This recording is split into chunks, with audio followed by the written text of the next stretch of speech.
আজ সকালটা শুরু করলাম আম দিয়ে। হ্যালো, আমি অনুদীপা। বাবা আসার সময় অনেকগুলি আম নিয়ে এসেছিল, আর আমগুলি খেতেও ছিল বেশ ভালো। আর আম হলে তো আমার আর কিছু লাগেই না, আমি এক আম দিয়ে দিন কাটিয়ে দিতে পারি। আম লাভার বলে কথা। তারপর একটু ভাতও খেয়েছিলাম। ভাত খেয়ে উঠে দেখি একদম কিউট দুটো কলা ছিল, এই ছোট ছোট। তারপর ওগুলি খেয়ে একটু ঘর গোছানোর কাজে লেগে পড়লাম। যাই হোক না কেন, ঘরের তো একটু কাজ করতেই হবে। ঘরগুলি গোছালাম, কতগুলি যে কাপড় ছিল, কিন্তু কী আর করা যাবে।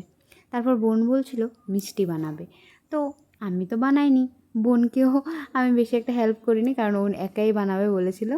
তো এই দেখো, ও মিষ্টি বানিয়েছে, বেশ ভালো হয়েছে, কিন্তু প্রথমবার ট্রাই করেছে, কিন্তু সত্যি বলতে অনেক ভালো হয়েছে।